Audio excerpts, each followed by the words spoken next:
The New York Islanders had 4 prospects at the 2022 World Junior Championships in Edmonton, Alberta. So how did they do? What grade can give them based off their tournament?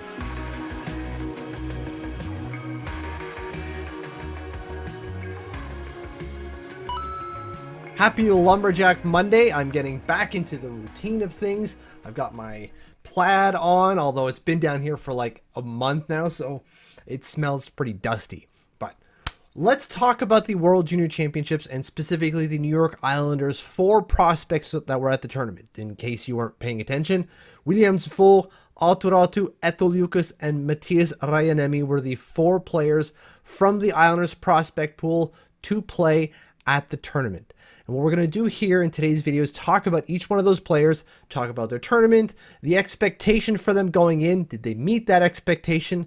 Did the needle move forward or backwards for them? And what kind of grade do we give them in relation to those 3 metrics? First one, Dufour, who through 7 games for Team Canada put up 3 goals, 4 assists for 7 points, had 17 shots on net, and averaged 14 minutes and 25 seconds of ice time per game. Now, what were the expectations for him going in?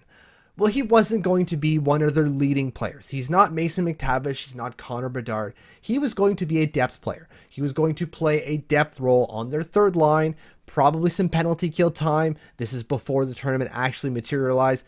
Maybe some power play time, hopefully, and obviously some 5-on-5 time. Now, as the tournament went on, all of that became true. Not only did he obviously play 5-on-5 on the third line, but he did play on the penalty kill. He was on their first penalty kill unit. He also played on the power play sometimes on the second unit. And as the tournament progressed, he moved from what was a depth player to a top 6 player. Yes, he played on the top line, so you're saying, Mitch, he was actually a top liner. Yeah, but I see him more as a top 6. You know, just because he was named on the top line doesn't mean he was always on the top line itself. But still, being named on the top line is something. You don't just put whoever out there just because. He was put there not only because he was a right shot, but because he was playing well. He was getting pucks on net, and he's got a hell of a shot. So doing those 2 things are good things for Team Canada. Now, did he meet those expectations? Yeah. Yeah, he did. Again, 7 points in 7 games from a depth role. That is ideal for Team Canada or any team. If your third line guy is scoring a point per game, you're winning. I don't care what league, what tournament, you're probably winning if your third liners are scoring at a point per game rate. That's just how it is.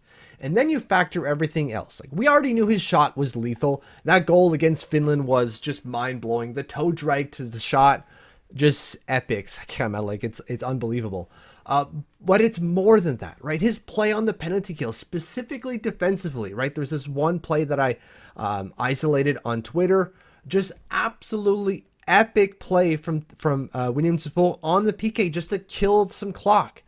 And then there's his ability to find opportunities to then move that puck forward offensively while on the PK.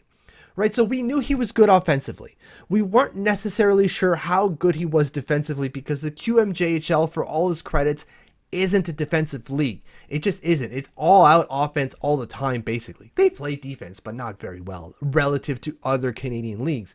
So how well did he play, or what were his defensive chops? Well, we saw them in this, and so that's just another feather in his cap as he now hits the pros.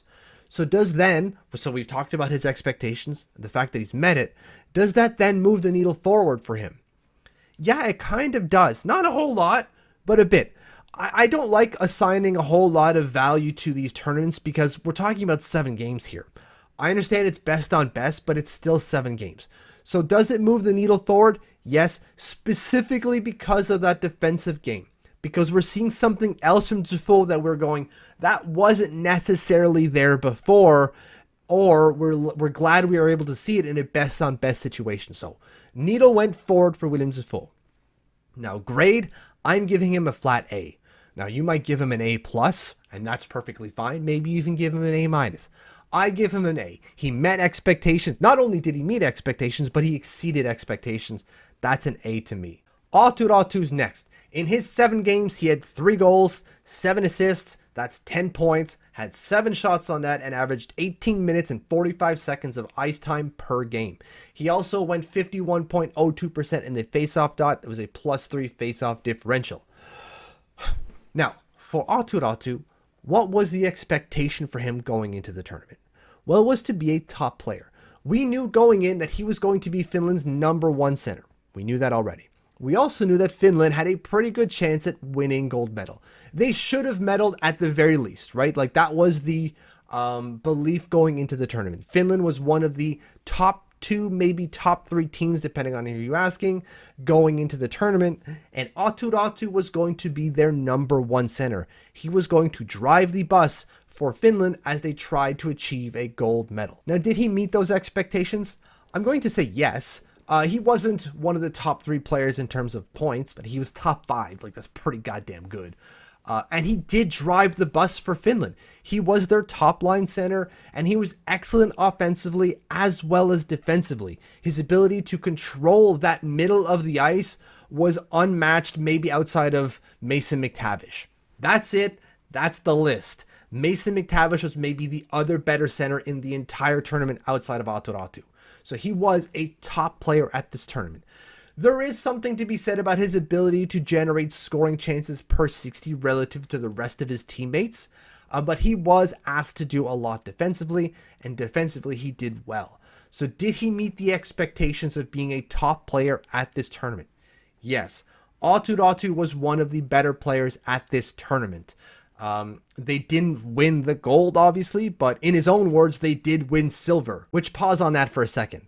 His attitude was one of the things that people didn't like, or people, I mean, scouts and GMs didn't like when it came to the 2021 draft, right?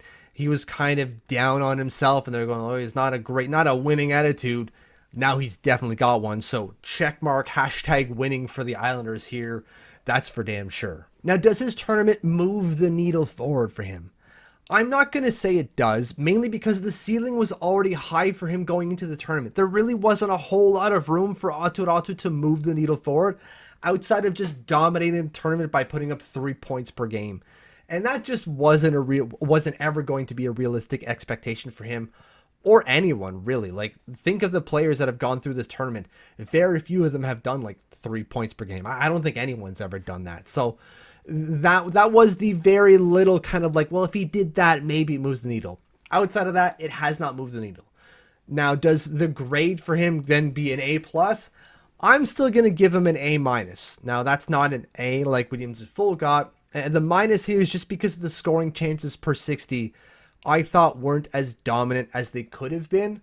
But that's really me picking at straws. I'm trying to find something to not just be like, I am rainbows and lollipops when it comes to Aatu Raty. There's always something to think of, and that may be one of the negatives for Raty on this tournament. Then we have Eetu Liukas, who in 6 games had 2 assists, 8 shots on net, averaged 12 minutes and 14 seconds of ice time, and only had 2 penalty minutes. Now, I'll get to why the only 2 in a little bit here, but first things first, what were the expectations for him? Well, going into the tournament, it was, I'm going to be a 4th liner, I'm going to be physical, I'm going to be disruptive, and I'm hopefully going to add a little bit of offense. Now, did he do those things? Absolutely did he. He was hella physical. Oh my God, very disruptive, and added some offense. 2 points isn't necessarily something to write home about. He's obviously not leading the tournament in production, but if you went into this tournament thinking Eetu Liukas was going to give your head a shake, that was never going to happen. He was going into this tournament as a 4th liner for Finland, and he was going to be physical, disruptive, and add some depth offense. And he did all of those things, every single one of them. He did it so well that just like for TPS, they moved him up from line 4, they being Finland in this case, from line 4 to line 3. He went from a surplus player, he didn't play game 1, to an everyday player for them, and even upgraded his status. He was so good at doing what he did, they couldn't live without him. He is excellent at being this kind of like disruptive depth guy. He's not going to score a lot, but that doesn't mean he's not necessarily good offensively. It's just that he's not necessarily that skilled of a player when it comes to puck skills. But he has other skills that other players don't have. His meanness, his tenacity, his ability to get in everyone's face and be disruptive, we've seen that be valued at the NHL level specifically and with the Islanders specifically. That's what the fourth line does. He is exactly within that mold. That is the type of game that Eetu Liukas does, and he does it superbly. He was excellent for Finland. Does Liukas's play move his needle forward? I'm going to say it does. Not by a whole lot, because again, it's tournament, small sample size. He's also a depth player, so limited ice time. But he did his job so goddamn well, and he's been doing it so goddamn well all over the place. He did it for TPS, now he's doing it for Finland. He's definitely going to do it for HPK.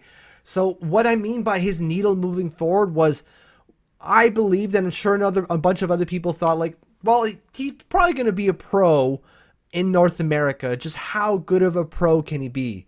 And I think he can be pretty goddamn pro because he knows his, let's say, limit, and he plays within it, and he's so goddamn good at it. He's so good, right? Like, you can not find too many depth players like this. Now, you're going to say you can find replacement level players.